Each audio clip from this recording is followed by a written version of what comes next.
An old woman, Murph, Ellen Burston, addresses the camera and says her father was a farmer, like almost everybody else was at the time, but he did not start off this way. Her father, Cooper, Matthew McConaughey, was a pilot, as we see him in a craft of his own.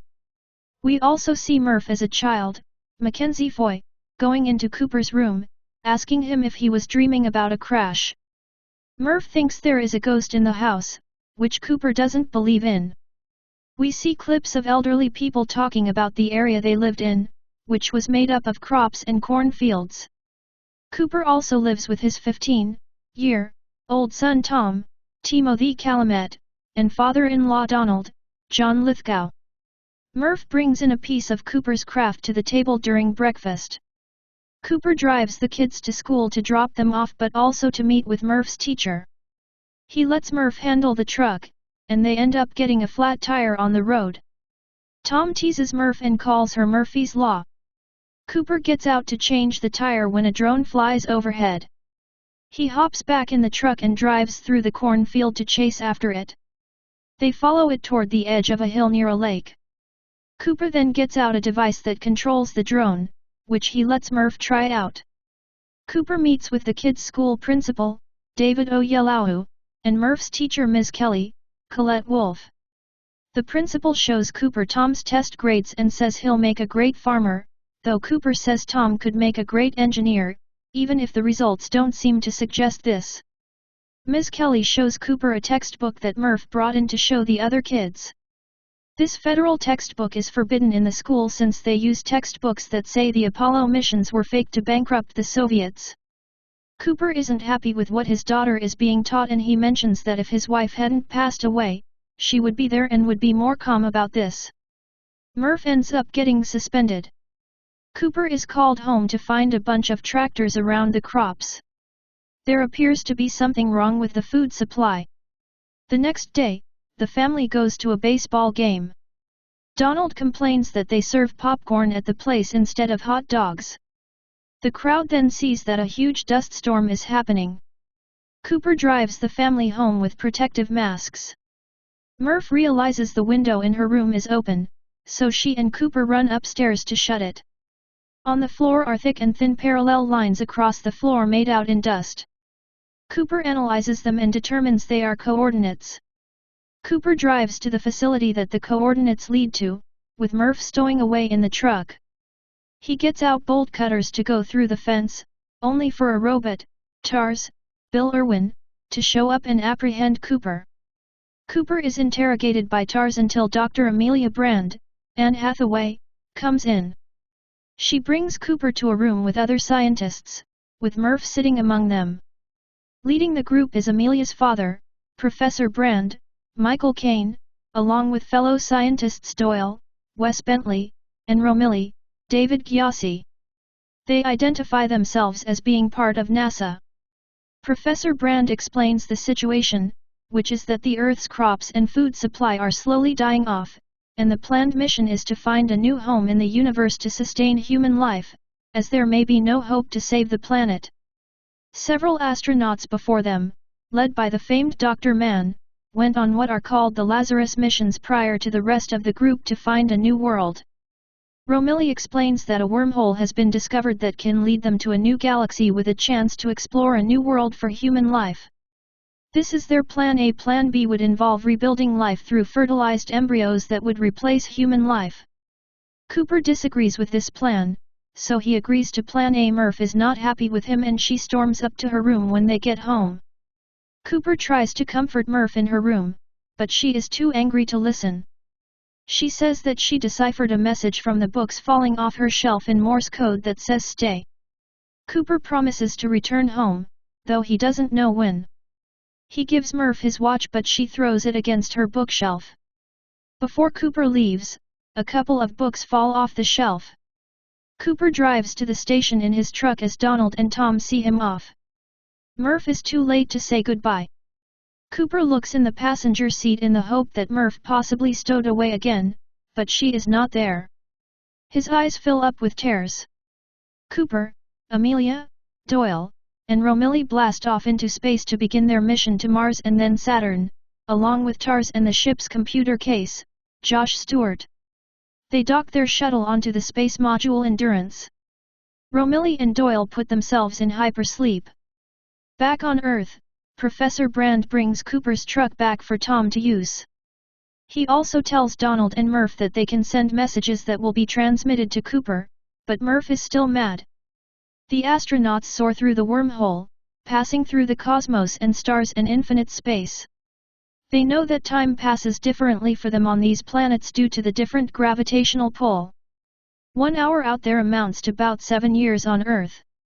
Taking that into account, Cooper knows that it's crucial that they find a way to complete the mission without wasting what could be a decade for the people on Earth. He makes a plan to go around the black hole Gargantua to what he and the others refer to as Miller's planet, after another astronaut, Miller, landed on it. The team lands on Miller's planet, which is set upon a seemingly endless body of water. Romilly stays in the craft while Cooper, Amelia, Doyle, and TARS set out.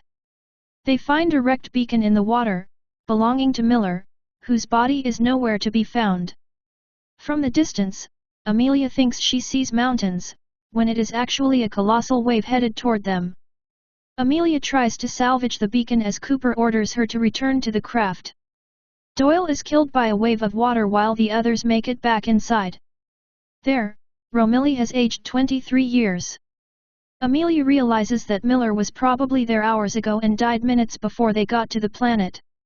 There is also a number of video messages in the craft that were sent to Cooper. Most of them are from Tom. It starts with Tom in his current age saying that he misses his dad and that he's met a girl named Lois. The messages then show Tom as an adult, now played by Casey Affleck. He has married Lois, Leah Cairns, and they have a baby named Jessie. Cooper is overwhelmed with emotion and he starts crying. Another video message shows Tom looking for Lorne, as something has happened to Jessie. He also mentions that Donald has passed away. The last message is from a now adult Murph, now played by Jessica Chastain. She is at the age when Cooper left and promised to return. She starts to weep, making Cooper even more emotional. Presently, Murph is working with Brand at NASA to finish the equation he's been working on that would figure out how humans can escape Earth's gravitational pull. She still harbors some resentment toward her father for leaving her. Cooper, Amelia, and Romilly are sitting together trying to figure out which planet they should head to next, Edmonds or Man. From their discussion, Cooper learns that Amelia is in love with a fellow scientist named Wolf Edmonds, for whom one of the planets is named after. She hopes to be able to see him again soon, and she states that love is the one thing that transcends time and space. Murph goes to the hospital where her partner Getty, Topher Grace, directs her to Brand's room. He is dying. When Murph expresses hope for the mission's success, Brand admits that he solved his equation long ago but was missing data from a singularity behind a black hole for it to be complete, so he puts what little faith he has left in Plan B. With his dying breaths, he crushes Murph's hope. After he passes, Murph sends a video message to Amelia to inform her of her father's death. The astronauts come across an icy planet with frozen clouds. There is another craft on the surface with a pod inside. Another person is in hypersleep, Dr. Mann, Matt Damon. He awakens and sees Cooper, and he gets overwhelmed to see another human again, bringing him to cry in Cooper's arms. Afterwards, Mann explains the environment of the planet to the team, stating there are 67 hours in the day, and another 67 at night, as well as the icy conditions. The team then receives Murph's message to Amelia, which also addresses Cooper. Murph asks if both Cooper and Amelia knew that the mission was a sham and that Cooper simply abandoned his family. Amelia is just as shocked to hear this, and Mann admits that he has considered the mission to be a failure. Amelia begins to cry. Murph has dinner at the old family home where Tom lives with his family. He and Lois have another son, Coop, Liam Dickinson. Coop and Lois suffer from a cough that is attributed to the conditions of the area. Tom seems to be ignoring the problem and refuses to take his family out of there. Cooper and Mann go out to navigate the planet together while Romilly and Amelia stay behind. Here, Man turns on Cooper and removes his emergency oxygen pack before pushing him over the edge of a hill. It's revealed that he forged data of the viability of the planet so he could be found and saved. Since he has considered Plan A failure, Man opts for Plan B, and, knowing that nobody can survive on this planet, he leaves Cooper to die. Cooper fights back, only for Man to crack Cooper's visor by slamming his head against it. Man escapes while Cooper tries to contact Amelia for help. Man ends up killing Romilly by blowing up his station while Amelia rushes to Cooper's aid. They pick up Tars and fly after Man. Getty tries to help Coop with his cough, but Tom doesn't want his or Murph's help, and he punches Getty in the face. He and Murph leave, following other vans that are evacuating the area as another dust storm starts forming. Murph then drives into the cornfields and douses it with gas before lighting it up with a flare to persuade Tom and his family to leave. Cooper and Amelia find Man trying to dock his shuttle with Endurance in space, but he cannot as he hasn't secured the airlock. Amelia tries warning him that the shuttle will depressurize, but it is too late, as the shuttle does just that, causing an explosion that kills Man. Cooper manages to get Endurance back under control with the help of Tars. He and Amelia then plan to use the robot to gather data on the singularity behind Gargantua, and then chart a course to Edmund's planet. Knowing that they have a limited energy and oxygen supply with them, Cooper and Amelia try to make it home carefully. However, Cooper separates himself from Amelia to let her go on without him. Cooper ends up falling through what looks like another wormhole. It puts him in an odd dimension of sorts. He hears the voice of Tars speaking to him. Cooper floats against what looks like a wall. He peeks through it and sees Murph as a child. He is looking at her through her bookcase.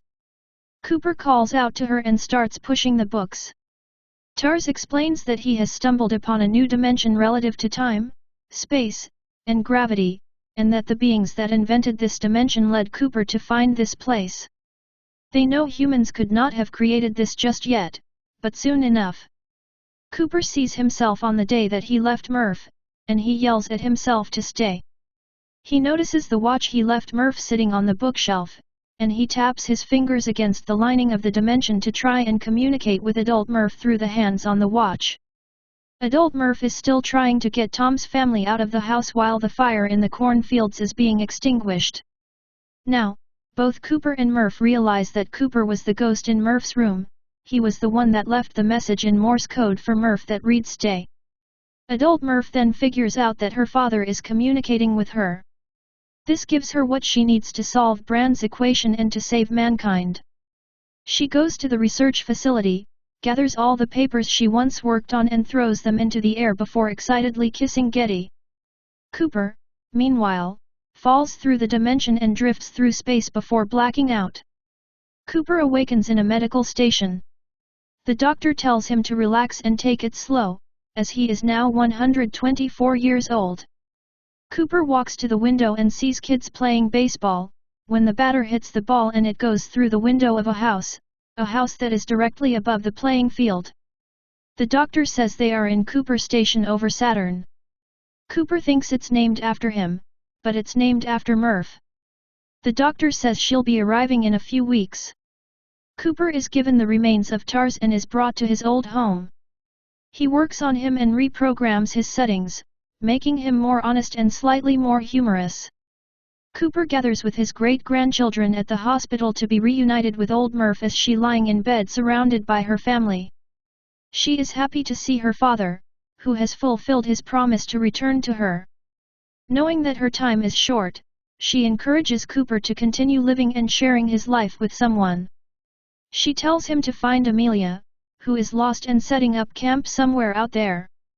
Amelia is shown on Edmund's planet putting Plan B into effect, trying to rebuild a community with the smaller organisms and unaware of what has happened with humanity. Cooper decides to follow Murph's advice and seek out Amelia himself.